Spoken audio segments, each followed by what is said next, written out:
नज़मा है घर पर? आइए ना। नज़मा!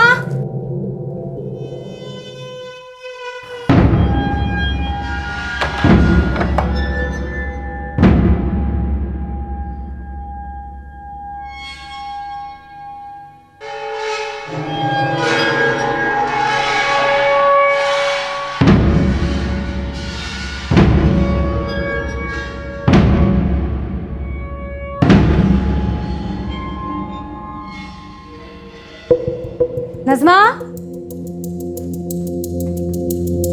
नज़मा! नज़मा! नज़मा! नज़मा!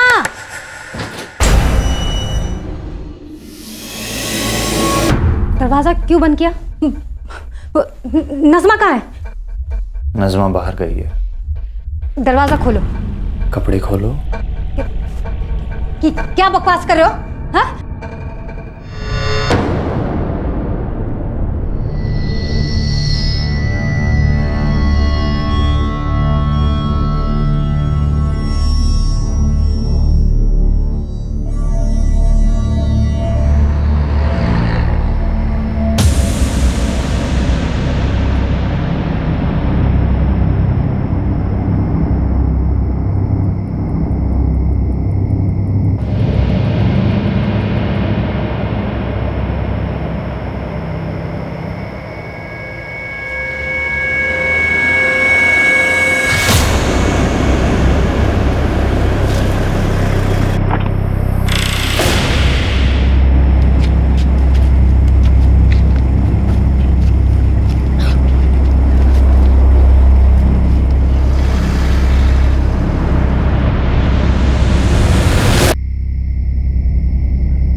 पक्का खून ही है।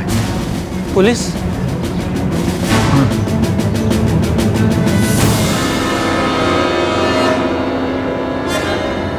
हेलो साहब, रावजी पाड़ा से बोल रहा हूँ।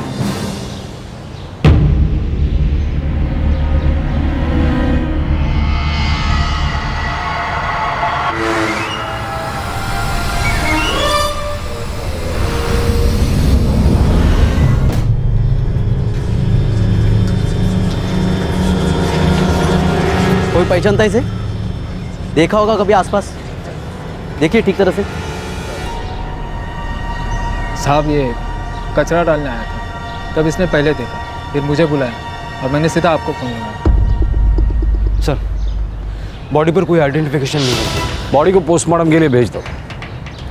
कोई आइडेंटिफिकेशन नहीं है यादव, ये ब्लाइंड केस है। 12 साल पहले यही पीड़ित भक्षक था और पीड़ित थी एक महिला जिसके साथ इस शख्स ने बलात्कार किया था। तो क्या यह मर्डर 12 साल पहले हुए उस हादसे से जुड़ा हुआ था? पीड़ित की बड़े निर्दयी तरीके से हत्या की गई थी और लाश को ठिकाने लगाया गया था। लाश पर कोई आइडेंटिफिकेशन नहीं था, लेकिन अहम सवाल यह था कि 12 साल पहले का रेपिस्ट और अभी का मर्डर विक्टिम, यह आदमी दरअसल था कौन?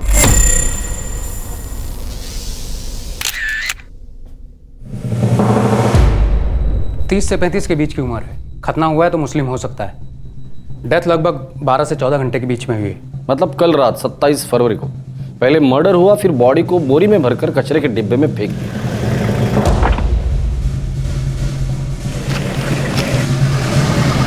सर काफ़ी गहरे घाव हैं, repeated steps, 9 major steps, 6 minor. सबसे पहले गला काटा गया है, उसके बाद स्टेबिंग हुई है।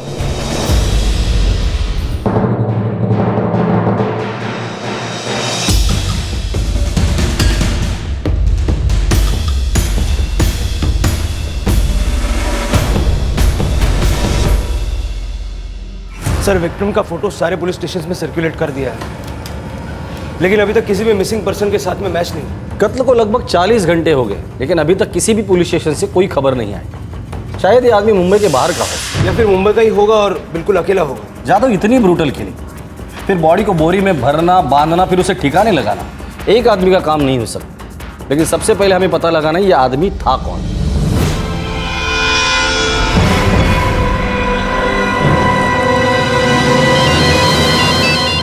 बोल मुश्ताक। हाँ साहब, गारंटी बोल नहीं सकता है, लेकिन अपन इस आदमी को पहले भी कहीं से मिला है। याद कर कहाँ मिला था? जेल में साहब। ऐसी फुल फीलिंग आ रही है अपन को कि ये उधर ही था। कौन सी जेल में? अब ये याद नहीं है साहब, लेकिन अपन बोलता है आपको कि इसके रिकॉर्ड चेक कराइए, आपको पक्का इसकी हिस्ट्री उधर ही से मिलेगा। ठीक। ब्लाइंड केस के अंधेरे में सुराग की एक सिंगल किरण भी टॉर्च बन जाती है, जो तहकीकात को एक नई दिशा देती है। इन्वेस्टिगेशन का खाता इस धुंधली सी खबर के साथ खुला कि शायद पीड़ित का क्रिमिनल रिकॉर्ड था और उसने जेल की सजा काटी थी। पुलिस ने जेल रिकॉर्ड्स को खंगालना शुरू कर दिया।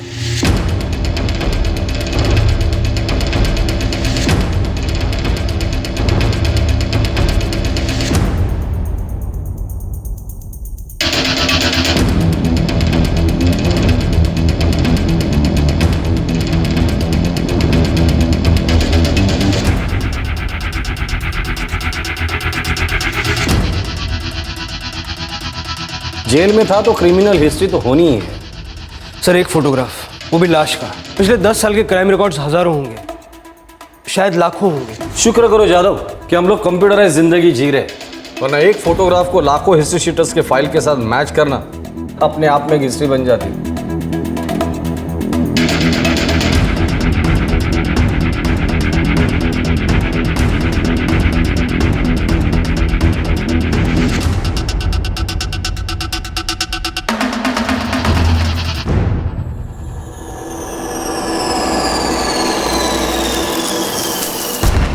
नाम नावेद बेग, 7 साल की सज़ा, 2002 से 2009 तक अजवाड़ा जेल में। जुर्म आईपीसी धारा 376 के तहत रेप का चार्ज।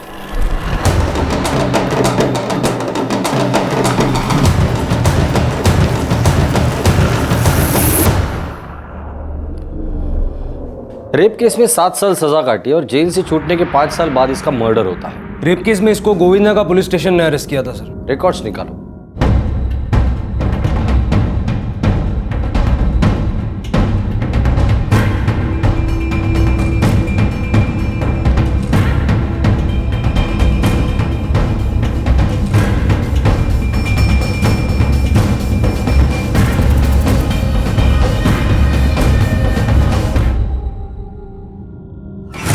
सर इस नावेद पर आरोप था कि इसने एक 20 वर्षीय महिला मीनाक्षी का बलात्कार किया था। कहीं ऐसा तो नहीं कि किसी ने 12 साल इंतजार किया हो बदला लेने के लिए? हो सकता है सर। वैसे साल 2009 में ये नावेद अजवाड़ा जेल से रिहा हुआ।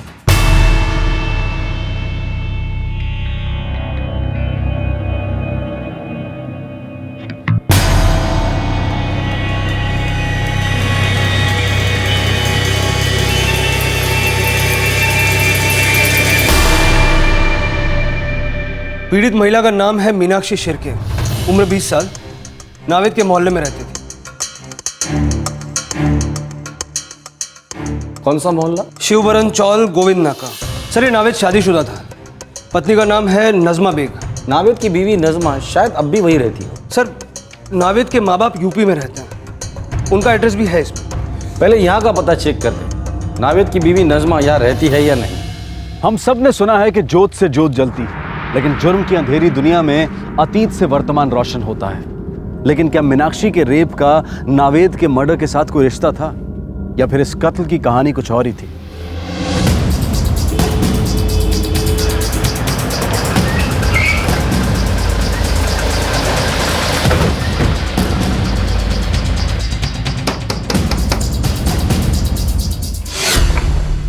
जी? नावेद बेग यहाँ रहता था अपनी बीवी नजमा के साथ। वो तो बहुत पहले रहते थे साहब, मैंने सिर्फ उनका नाम सुना है। मेरा नाम विकास गावड़े है और मैं इस खोली में लगभग 4 साल से रह रहा हूँ। ये नावेद की बीवी नजमा कहाँ रहती, कुछ पता है आपको? नहीं साहब, कुछ पता तो नहीं है। मैं तकरीबन 2009 से यहाँ पर रह रहा हूँ। उस दौरान काफी कुछ सुना था। क्या सुना था उनके बारे में? यही कि नजमा की सहेली थी मीनाक्षी शिर्के, और इस नावेद बेग ने उसका रेप किया था। मीनाक्षी कहाँ रहती है, कुछ पता है आपको? नहीं सर, कुछ पता नहीं है, लेकिन सुना था कि यहीं कहीं आसपास ही रहती थी।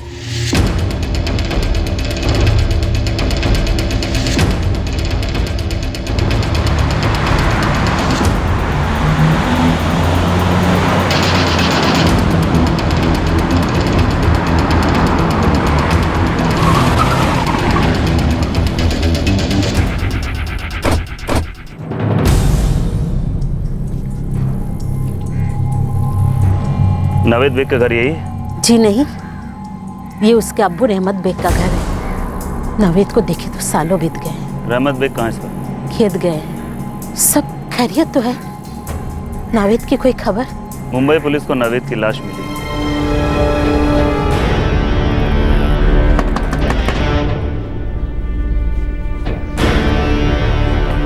मीनाक्षी यही रहती है? हाँ, क्या बात है साहब? बुलाइए उसे, बात करनी थी। मगर क्यों साहब, क्या बात करनी है? नावेद बेग का मर्डर हो गया है। उसे तो पहले मर जाना चाहिए था। देखिए साहब, मेरी बेटी को इसमें मत घसीटिए। वो तो सब कुछ पीछे छोड़ चुकी है। बड़ी मुद्दत से अपने आप को संभाला है साहब।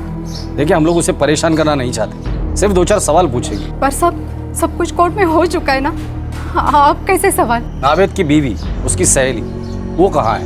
वो नज़मा, वो देखिए मैडम, ये मर्डर का मामला है। हो सकता है कि आपकी बेटी मीनाक्षी ने सब कुछ पीछे ना छोड़ा हो। कहाँ है वो? साहब, वो अपने पति और बच्चे के साथ बोरेली में रहती है। साहब, मैं फिर से कहती हूँ, उसके पुराने जख्म मत खुरिदिए। हम कोई जख्म खुरेदना नहीं चाहते, हम सिर्फ सच्चाई खुरेदना चाहते हैं।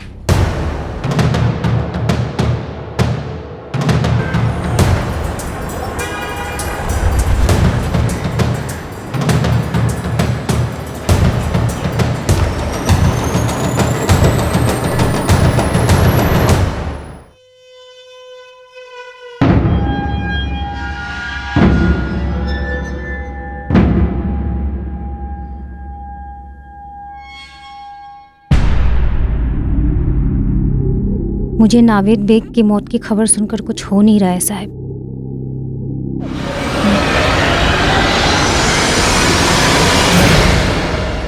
तुम और नावेद की बीवी नज़मा अच्छी सहेली थी ना? हो साहब, वो मुझसे काम भी सीखती थी।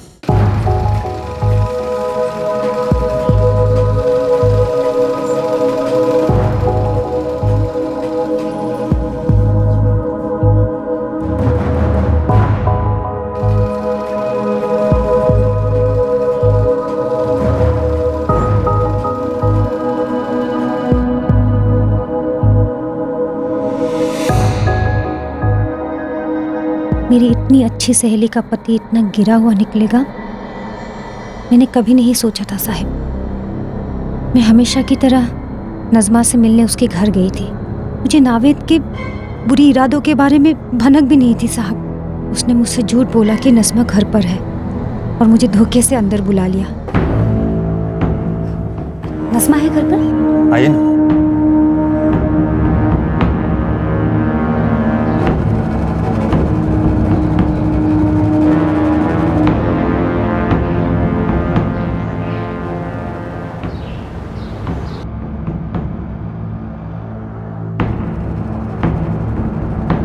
उसे लगा था कि मैं चुप रहूंगी, दब कर बैठूंगी, लेकिन मुझे बहुत गंदा लग रहा था, बहुत ही ज्यादा। मैं चुप नहीं रहना चाहती थी, मैं दब कर नहीं बैठना चाहती थी, और मेरे आई बाबा ने भी मेरा साथ दिया। चल चल मीनाक्षी, हम सीधे पहले पुलिस स्टेशन जाएंगे और वो जिंदगी भर जेल में सड़ेगा। चल उठ। आओ आओ, हे बगा, वो पूरी जिंदगी जेल में सड़े ना सड़े, हमारी बेटी पूरी जिंदगी के लिए बदनाम हो जाएगी। ऐसा कहा है? मैं क्यों बदनाम होंगी? उसने गंदा काम किया है, वो बदनाम होगा। एक कविता, अगर हम बदनामी की वजह से चुप बैठे ना, तो वो इसे घर से खींच के ले जाएगा और दूसरी लड़कियों पे भी हाथ डालेगा। पागल कुत्ते को कोई खुला छोड़ता है भला? तू रोना बंद कर। ओ, तो वो रोएगा, लास्ट तक नहीं छोड़ूंगा उसे। तो मेरी बहादुर बेटी है ना? ओ बाबा।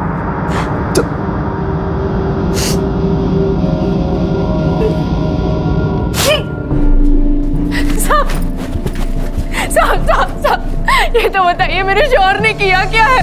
तुम्हारे शौहर ने एक औरत का रेप किया है। नामुमकिन है, वो औरत झूठ बोल रही होगी। तो जाकर पूछो अपनी सहेली मीनाक्षी से। चला गया ला चल।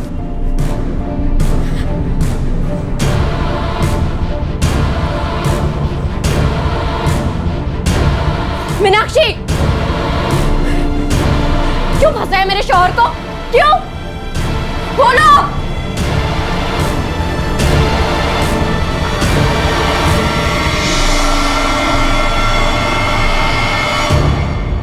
नज़मा, आई बाबा की कसम, मैंने नहीं फंसाया तेरे शौहर को, बल्कि उसने मुझे फंसाया। मेरे शौहर ऐसे नहीं है। ऐसे है नज़मा, ऐसे है।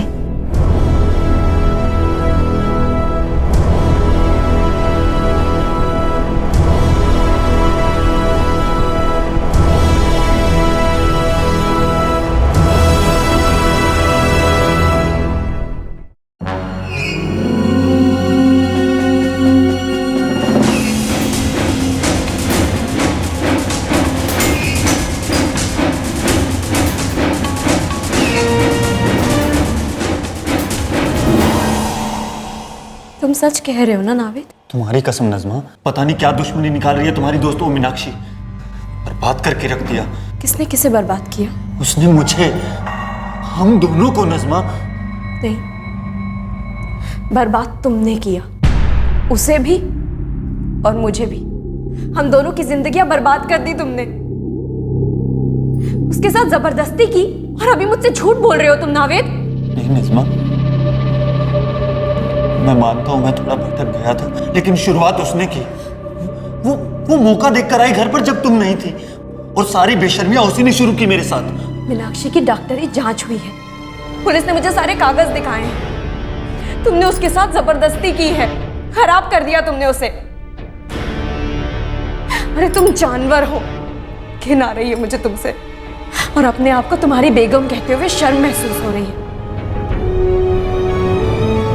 तुम्हारा मेरा आज से कोई रिश्ता नहीं है। तुमने जो ये किया है ना, इसकी तुम्हें कड़ी से कड़ी सजा मिलनी चाहिए। नज़मा मेरी बात सुनो। नज़मा, नज़मा। मैं कोर्ट में लड़ती रही साहब। मैं नावेद को कड़ी से कड़ी सजा दिलवाना चाहती थी, जो तुमने उसे 12 साल बाद दिलवाई, सजाए मौत।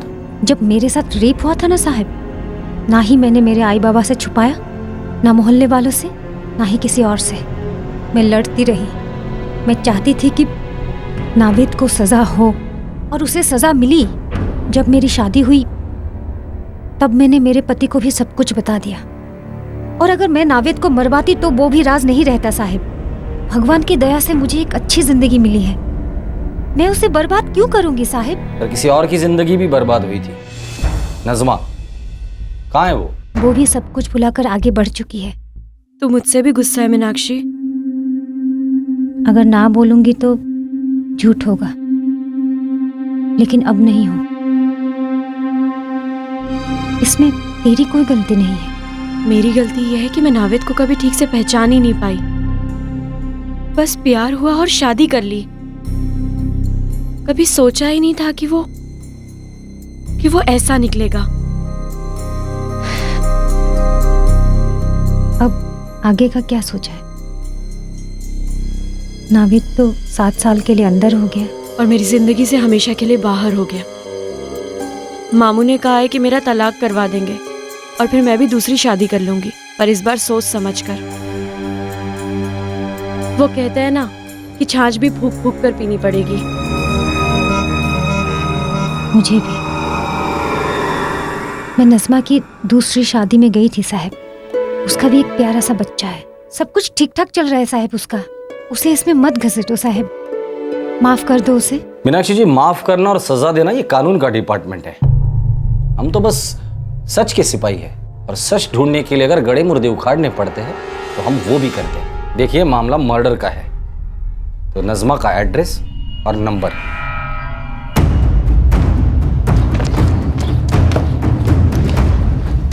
सर लगता है मीनाक्षी सच बोल रही है। जादव, अक्सर लोग अपने आप से कोई झूठ इतनी बार बोलता है कि सच में उन्हें वो सच लगने लगता है, खासकर एक ऐसा झूठ जो कोई दर्द छुपाने के लिए बोला गया। जादव, एक काम करो, इस मीनाक्षी का बैकग्राउंड चेक और कॉल रिकॉर्ड्स दोनों रेडी रखो।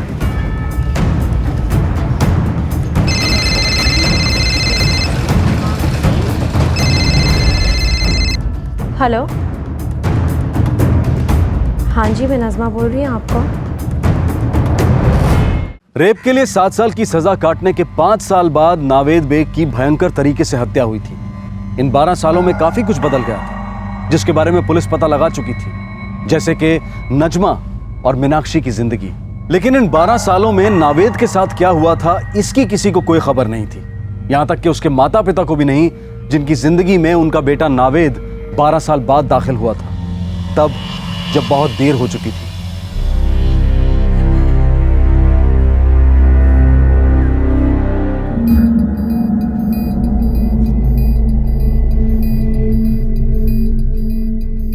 बारह साल बाद मिल रहे हैं साहबजादे से। घर छोड़कर भाग गया था मुंबई के सपने लेकर, यहीं शादी वादी कर ली। हम लोगों को बोला तक नहीं था। एक ही बार मिले हैं इससे, वो भी तब जब इसको सजा हुई थी।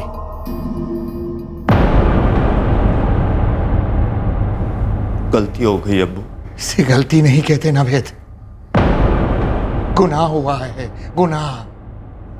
गलती और गुनाह में फर्क समझ। इसके लिए घर छोड़कर मुंबई भागे थे, अम्मी अब्बू का नाम डुबाने। सजा हुई है ना अम्मी, हमें सजा काट कर एक नई शुरुआत करेंगे। सजा तू अकेला काटेगा और नई शुरुआत भी तू अकेला ही करेगा। सुना है तेरी बीवी भी तुझे छोड़ के चली गई है।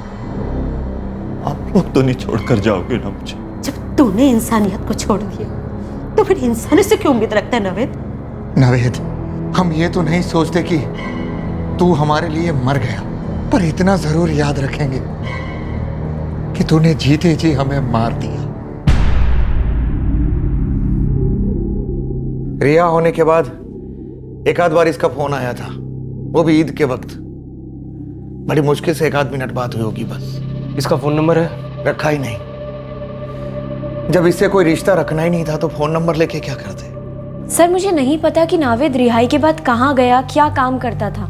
मेरा उससे ताल्लुक ही नहीं रहा। 1 हफ्ते पहले नावेद का मर्डर हो गया नजमा जी। क्या इस कत्ल से आपका कोई ताल्लुक है? सर, कत्ल तो 12 साल पहले हुआ था, मेरे भरोसे का।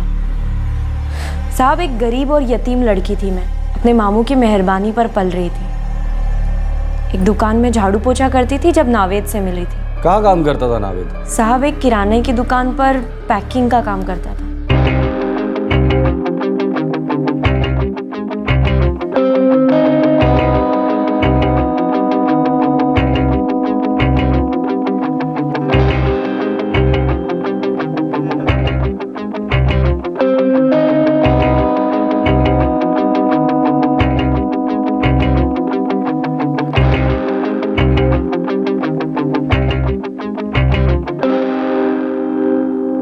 साहब, मुझे एक बहुत ही सीधी सी जिंदगी चाहिए थी। आदमी प्यार करे, छोटा सा घर हो, बच्चे हों, मुझे ये सब कुछ मिला। लेकिन नावेद को छोड़ने के बाद, नावेद मेरे लिए सिर्फ एक बुरा सपना है, और उसका नाम याद करके भी मुझे सिर्फ शर्मिंदगी महसूस होती है। और अब उसका नाम मिट चुका है। सर, उसका नाम मैंने नहीं मिटाया है। मीनाक्षी भी अपनी जिंदगी में आगे बढ़ गई और फिर मैंने भी पीछे कभी पलट कर नहीं देखा।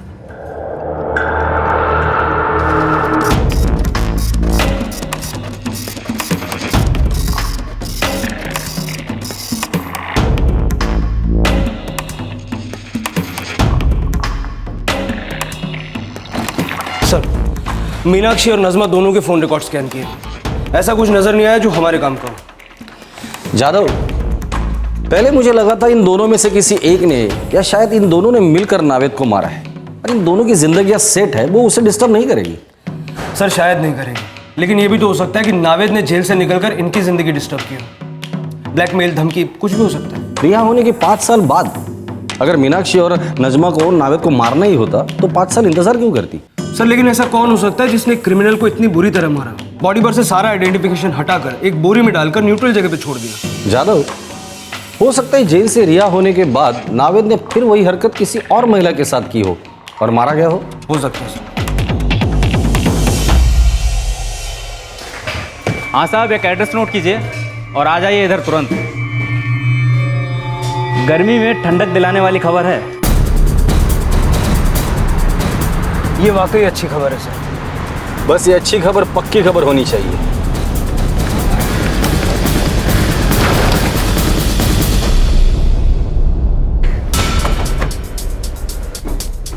साहब, ये इस यूनिट के सुपरवाइजर हैं, नाम है सागर भाई। नमस्ते साहब। ये नावेद बेग यहाँ कब से काम करता है? 1 साल से करता है साहब, लेकिन पिछले 1 हफ्ते से बिल्कुल गुल है साहब। फ़ोन भी ऑफ है। वो सुमित भी बड़ा परेशान है उसको लेकर। सुमित कौन? सुमित कालसे साहब, यहीं पे काम करता है। आज नाइट शिफ्ट है उसका। ये नावेद का दोस्त है? साहब, नावेद को उसी ने काम पे लगाया था। नावेद उसी की बस्ती में रहता है। बस्ती का एड्रेस और दोनों के नंबर चाहिए मुझे। एड्रेस बोले तो साहब वो कखीरा नगर की चाली है ना, वहीं पे दोनों रहते हैं। और नंबर देता हूँ। वैसे साहब, माजरा क्या है? ये नंबर दो ना सागर भाई। माजरा क्या है बताता है ना अपन बाद में, तबीयत से। नाइक, नंबर ले गया 444787658। नावेद बेग का नंबर है, रिकॉर्ड्स मंगवाओ।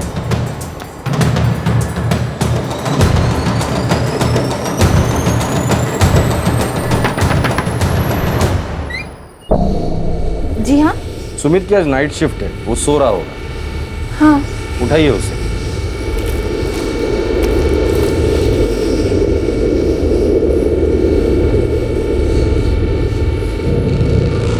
तुम्हारा दोस्त नावेद कहाँ है? वो तो हफ्ते भर से गायब है साहब। मैं खुद पुलिस के पास आने वाला था। और अब खुद पुलिस तुम्हारे पास चल कर आई। पता है क्यों? नहीं। 1 हफ्ते पहले हमें तुम्हारे दोस्त नावेद की लाश मिली। क्या?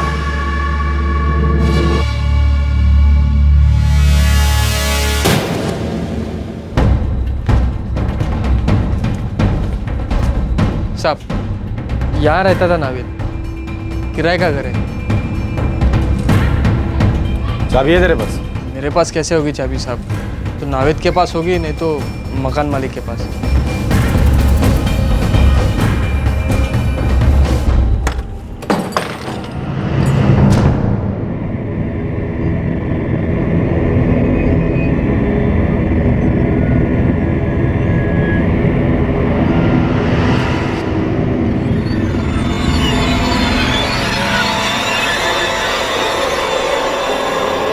ये नावेद से तुम्हारी गहरी दोस्ती है क्या? अच्छा दोस्त था साहब मेरा। ये खोली भी मैंने ही फिक्स करवाई थी उसके लिए बात करके।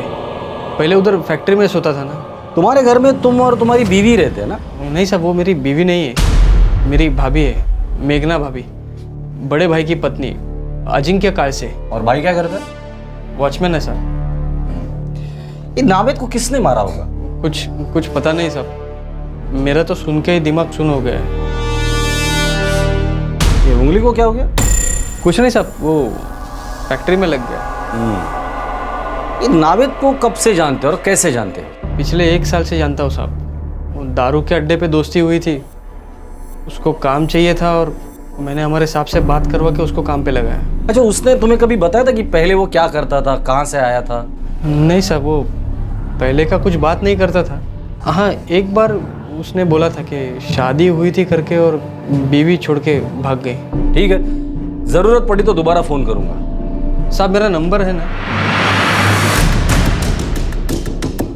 सुमित, हमारी नजर है तुझ पर, और नंबर क्या चीज है? उंगली संभाल।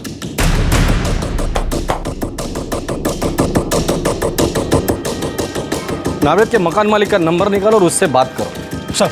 और ये सुमित, उसके हर एक मोमेंट को ट्रैक करना, उसका इतिहास भूगोल खोद कर निकालना। ये लड़का कुछ तो छुपा रहा है। उसकी उंगली फैक्ट्री में काम करते वक्त नहीं कटी। सबसे पहले गला काटा गया है, उसके बाद स्टैबिंग हुई। जादव, सुमित का ये घाव हमारे केस का सबसे बड़ा सुराग हो सकता है।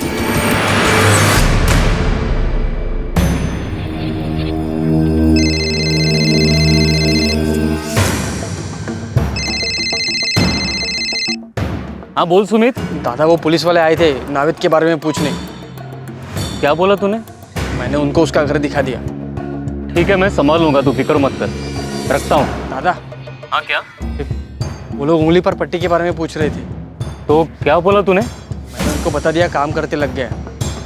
ठीक है, मैं देखता हूँ, करता हूँ कुछ।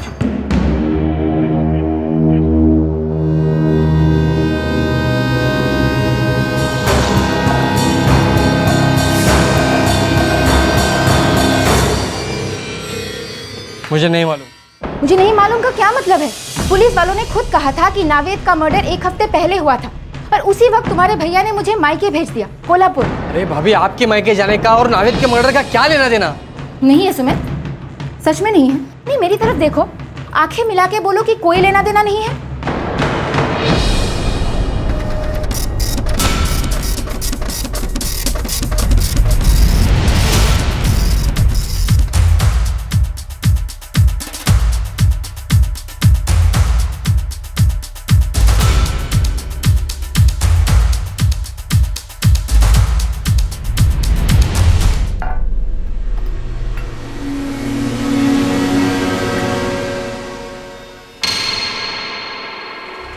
मेघना,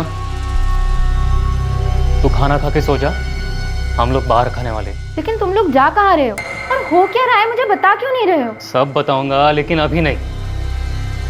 और सुन, वो एकदम से बंद रखना।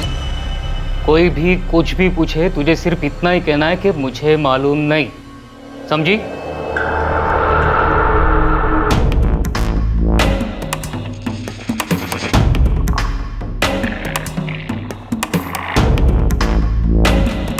सर, सुमित का नंबर स्विच ऑफ है।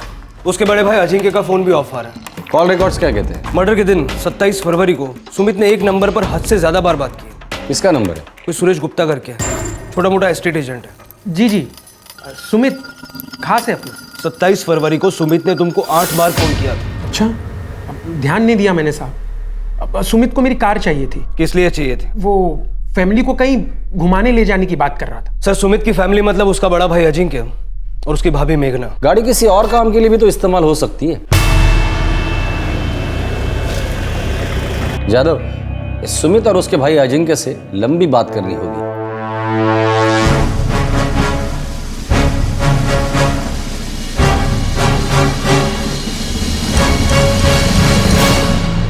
कुछ बोले ही नहीं कब लौटेंगे, बड़े हड़बड़ी में निकल गए, कुछ भी नहीं बोला। उन दोनों के फोन भी स्विच ऑफ है।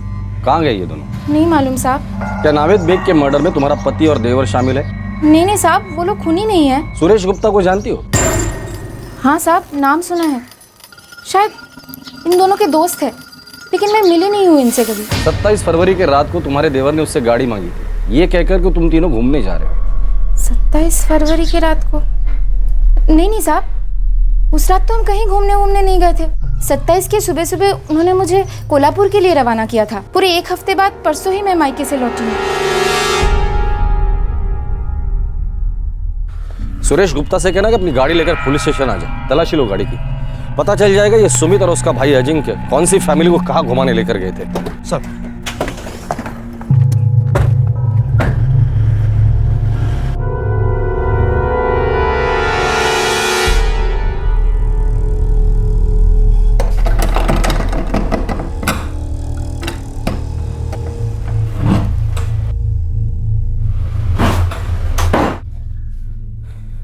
दादा, अब क्या करेंगे? इतना कुछ किया है, अब आगे भी करेंगे कुछ ना कुछ।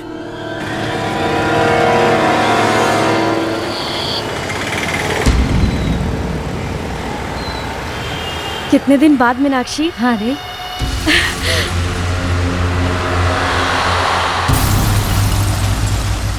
वो पुलिस बहुत जोर दे रही थी, इसलिए मैंने तेरा नंबर दिया। कोई बात नहीं, मैं तो नावेद के बारे में सोचती भी नहीं हूँ। वो मेरा और तेरा, हम दोनों का अतीत है। और फिर बुरे सपने के बारे में क्या सोचना। सही बोल रही है तू। वो तेरा सिलाई का काम कैसा चल रहा है? ठीक चल रहा है। तूने मुझे सिलाई नहीं, नई जिंदगी दी है और इसके लिए मैं तेरी हमेशा शुक्रगुजार रहूंगी। मेरा काम अच्छा ही चल रहा है। चल अच्छा है, मेरा भी अच्छा ही चल रहा है। वो तेरा बेटा है ना, सलमान ना? हाँ। कैसा है वो? ठीक है, बहुत मस्ती करता है। और तेरी बेटी रोहिणी? वो भी अच्छी है, मेरी माँ बनने की कोशिश करती है। बस यही एक बात थी जो तुझे बतानी थी, मिलकर।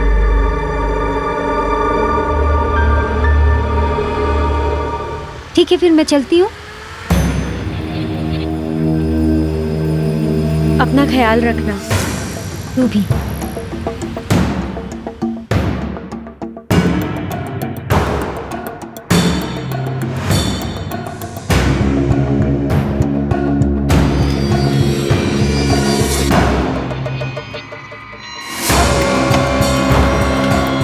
डिक्की खोलो।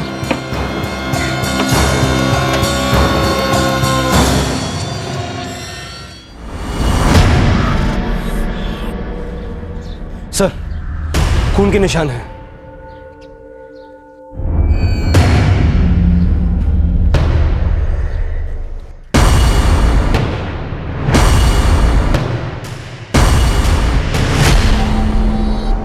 सुरेश गुप्ता, नावेद बेग के मर्डर केस में तेरे इस गाड़ी के अलावा तेरा और क्या रोल था?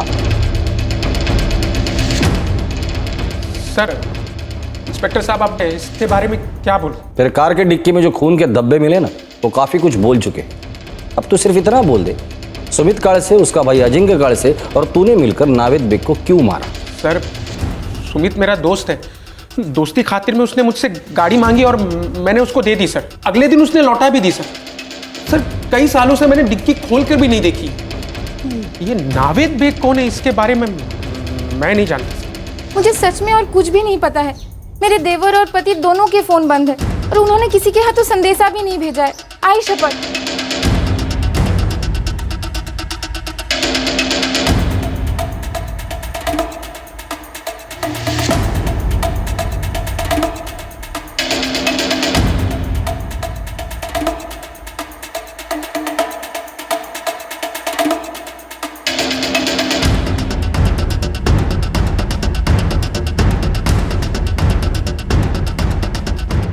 सर, मैंने मीनाक्षी, नज़मा, सुमित और अजिंक्य के बीच फोन पर कनेक्शन ट्रेस करने की कोशिश की, लेकिन कोई कनेक्शन बन नहीं रहा सर। एटलीस्ट फोन पर तो नहीं। जादव, क्रिमिनल दिमाग जितना मर्डर के बारे में सोचता है ना, उतना ही उससे बच के निकलने के बारे में सोचता है। और चार चार अपराधियों के दिमाग अगर साथ मिल जाए तो 4 गुना चौकन्ना प्लान होगा कि कोई भी कनेक्शन ना मिले जो उन्हें आपस में जोड़ता हो।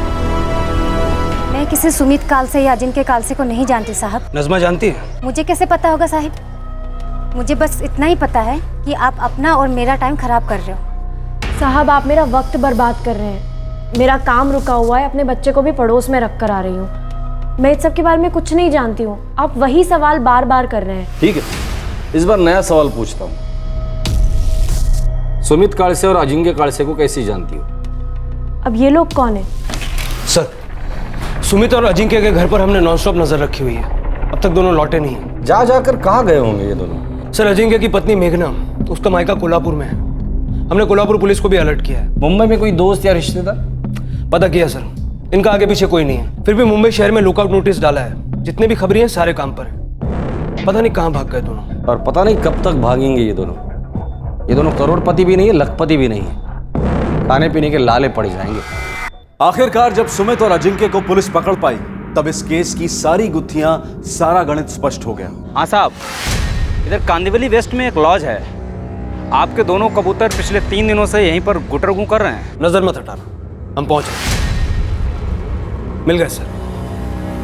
अब हमारे सारे सवालों के जवाब भी मिल जाएंगे। चलो।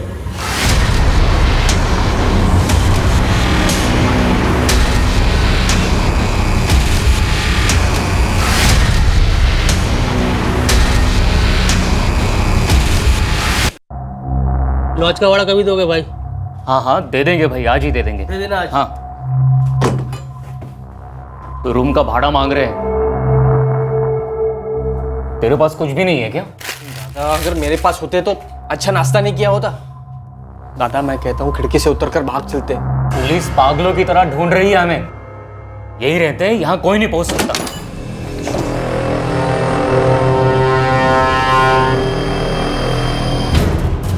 टेढ़ी उंगली से घी निकाला तूने, है ना सुमित काल से?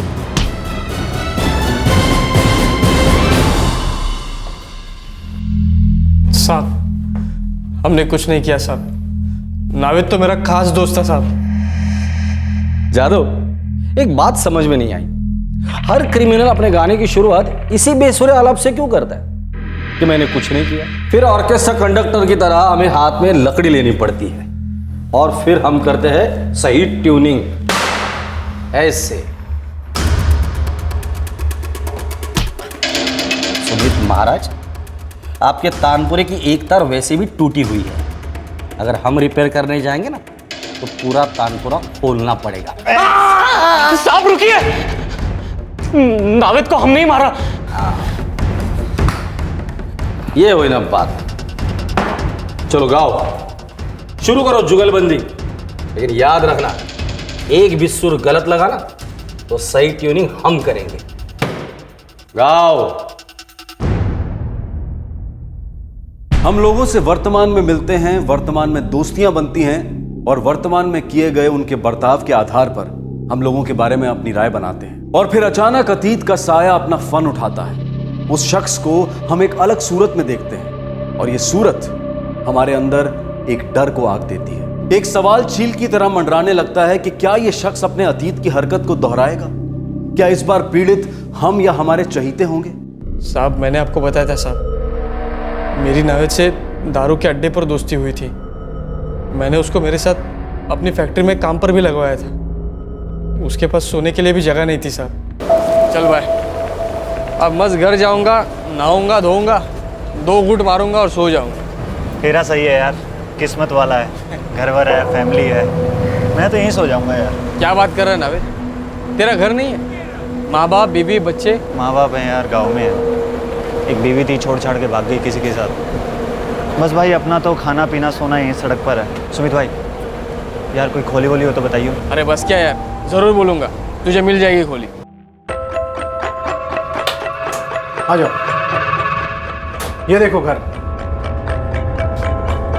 देख, हर महीने के 1 तारीख को मेरे को भाड़ा मांगता है। 1 तारीख का 2 तारीख भी हुआ ना तो 3 तारीख को ये घर खाली करने का। पहले ही बोल। बिल्कुल नहीं होगा पवार बाबू। अरे पवार बाबू, मैं गारंटी ले रहा हूँ ना, ये मेरे साथ में ही काम करते हैं और मैं भी तो आपके बगल में ही रहता हूँ। आप 12 साल से जानते हैं मेरे को।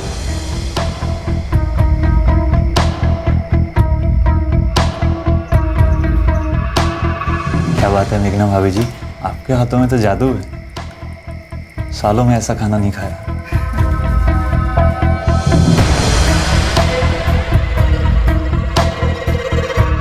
पहले मुझे कुछ भी आइडिया नहीं थी साहब कि ये नावेद कैसा है और ऐसा है तो क्यों है। मैं उसको शरीफ समझता था साहब।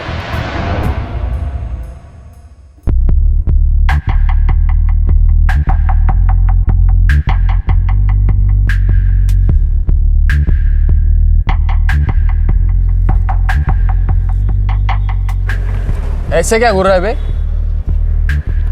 मस्त है ना? अबे वो अपने दलपत की बीवी है वो।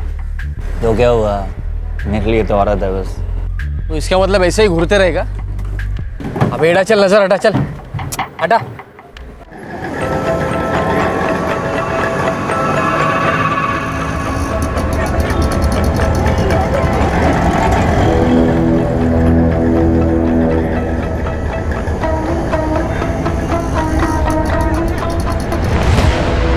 बस बस बस बस। ओए, वो छमिया कौन थी? बड़ा हाथ हिला रही तेरी तरफ। छमिया? ये नावेद तो अपने बांदोड़कर काका की बेटी है। बच्ची थी तब से जानता हूँ मैं उसको। लेकिन अब तो बच्ची नहीं है किसी भी एंगल से। ये नावेद, अपनी नज़र पर लगाम दे, समझा? अपने दिमाग को पागल घोड़े की तरह दौड़ा मत, नहीं तो गिरकर टांग टूट जाएगी तेरी। और लंगड़े घोड़े को ना अक्सर ठोक देते। मेरे भाई ऐसे ही देख रहा था, सच बोल रहा हूँ। वो भी कहाँ घोड़े दौड़ाने लगा और घोड़े चढ़ाने भी लगा मुझ पर।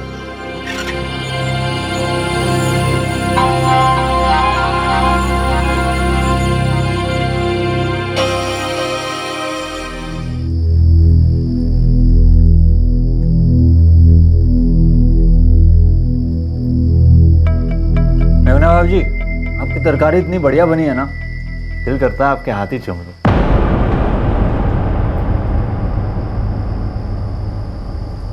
अब सुमित का दोस्त था, कभी कुछ अजीब सा बोलता था, हम लोग उतना दिल पर नहीं लेते थे। लेकिन बाद में वो थोड़ा ज़्यादा करने लग गया साहब। सुमित, क्या नावेद बेग ने तुम्हारी भाभी मेघना के साथ कुछ करने की कोशिश की थी?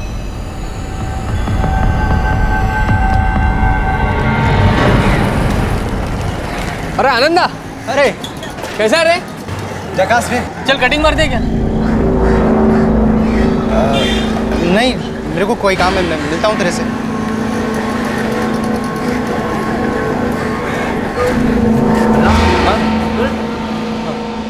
आनंद मेरे स्कूल का दोस्त है साहब, लेकिन उस दिन मुझे उसका बर्ताव खटका।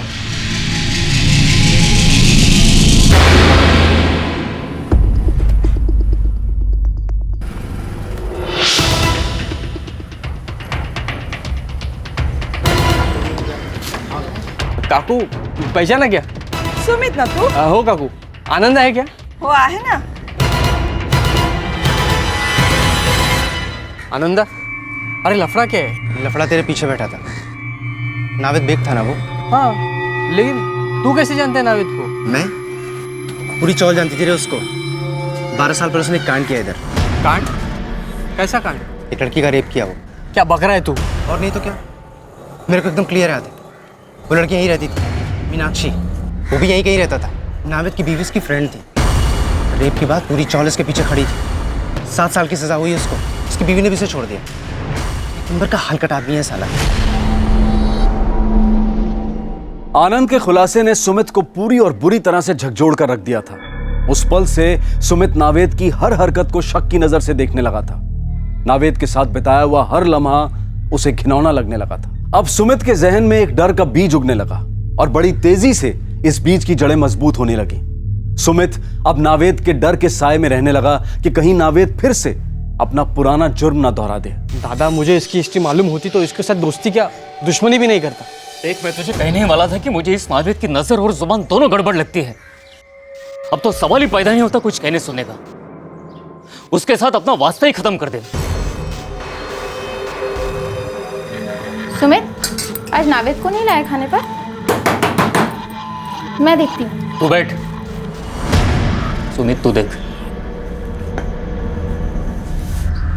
क्या भाई सुमित, मेरे को काम से लिए भी नहीं आ गया तो? भाई पेट में चूहे दौड़ रहे हैं। क्या बनाया भाभी ने? एक नावेद, आज के बाद इधर आना मत और मेरे से बात भी मत करना। चल निकल यहाँ से। क्या हो गया? बोला ना, बात भी नहीं। चल फुट। अरे फुट।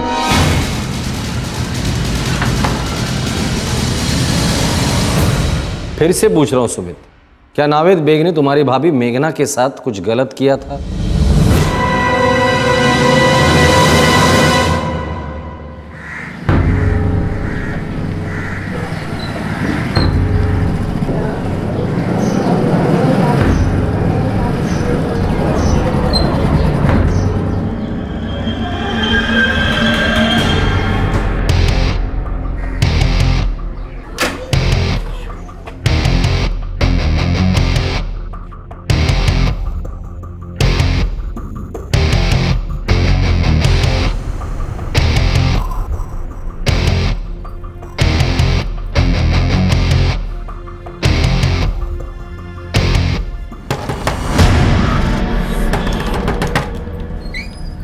क्या बात है सुमित, इतने जोर से क्यों दरवाजा खटखटा रहे हो?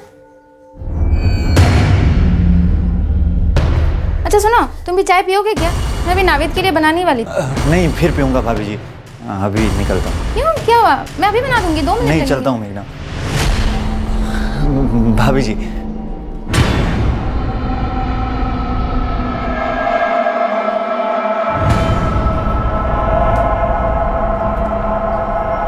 सुमित, तीसरी और आखिरी बार पूछ रहा हूं मैं, क्या नावेद बेग ने तुम्हारी भाभी मेघना के साथ कुछ गलत किया था?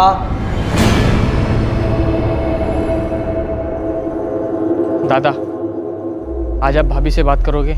फोड़ा जितनी जल्दी फोड़ो उतनी तकलीफ कम।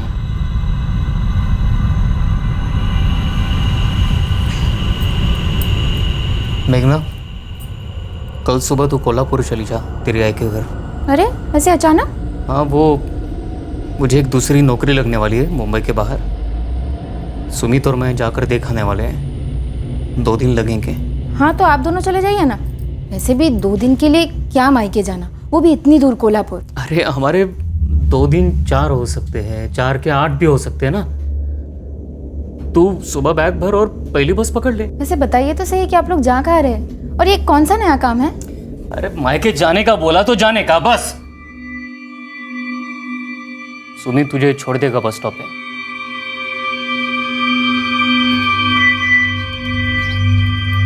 सुनिए, दोनों संभल के जाना, ख्याल रखना अपना। हाँ हाँ, तू टेंशन मत ले। अच्छा एक बात बताइए ना, आप लोग कहाँ जा रहे हैं? दिल को शांति मिलेगी। अरे 1 हफ्ते बाद जब लौटेंगे ना तब सब बता देंगे। तू जा अभी।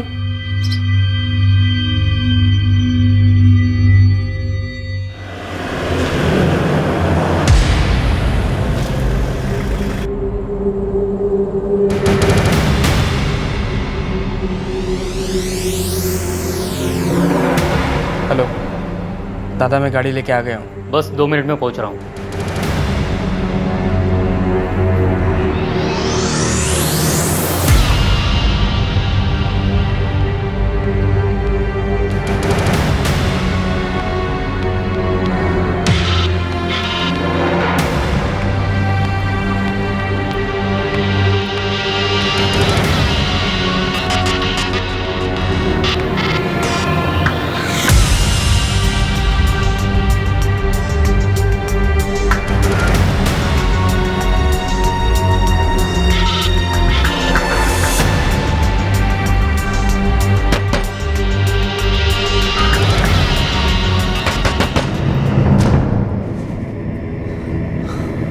अरे रात को सूरज कहाँ से निकल गया भाई? आप दोनों और मेरे गरीब खाने में।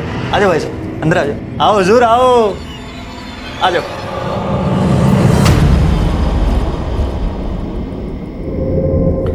भाई सुनिए, जो बात मैं खुद भूल जाना चाहता हूँ, मेरे भाई को मैं दुनिया को क्यों बताता फिरूं? क्यों भाई साहब? मुझे नहीं लगता तू कुछ भुलाने की कोशिश कर रहा है नावेद। साले, तूने अपनी पत्नी की सहेली का रेप किया, 7 साल जेल काट के आया और अभी भी तेरी नजर उतनी गंदी है। हाँ अरे भाई, वो बस एक हादसा था, बहुत बड़ी गलती थी, मैं मानता हूँ। अब वो गलती दोबारा कभी होगी नहीं। बस गलती दोबारा करने के लिए तेरी जिंदगी रहेगी तब ना।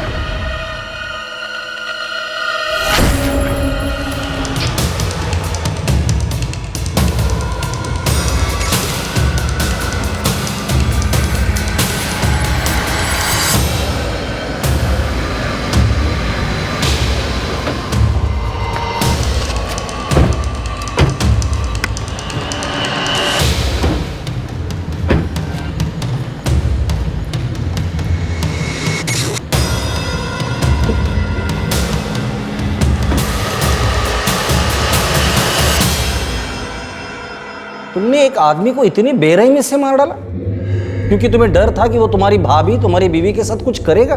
साहब, मुझे तो बाद में पता चला कि उसने रेप किया है। साहब, उसके पहले भी मैंने देखा था, वो औरतों को गंदी नजर से देखता था। पब्लिक प्लेस में औरतों को गंदी नजर से देखकर परेशान करने की सजा कानून देता है।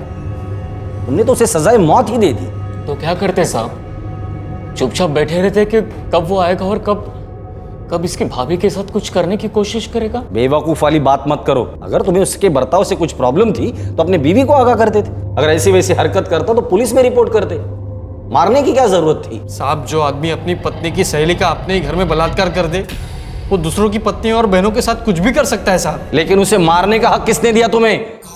अपने डर को मारने के चक्कर में तुमने एक आदमी को ही मार डाला। तुम दोनों के डर ने तुम दोनों को भी क्रिमिनल बना दिया, जिसकी सजा तुम्हें जरूर मिलेगी। और कुछ सालों बाद जब जेल से छूटकर बाहर आओगे ना, तुम्हारी तरह 2 भाई तुम्हें देखकर ये सोचेंगे कि इन्होंने एक आदमी को मारा था, तो ये शायद हमें भी मार सकता है। और वो तुम्हारे खून के प्यासे हो जाएंगे, खत्म कर देंगे तुम दोनों को।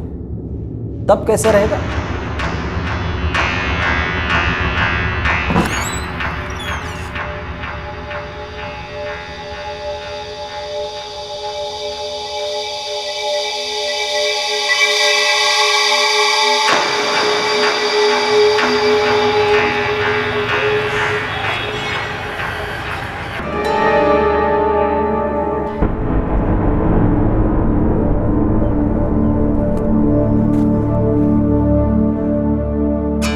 बड़ा कदम सिर्फ मेरे लिए उठाया। बोल दिया होता कि वो आदमी गलत है तो मैं उससे दूर ही रहती। भाभी, अब गलती तो हो गई, लेकिन सर पर इतना डर चढ़ गया था कि कुछ होश ही नहीं रहा। बातचीत करके मामला जरूर निपट सकता था।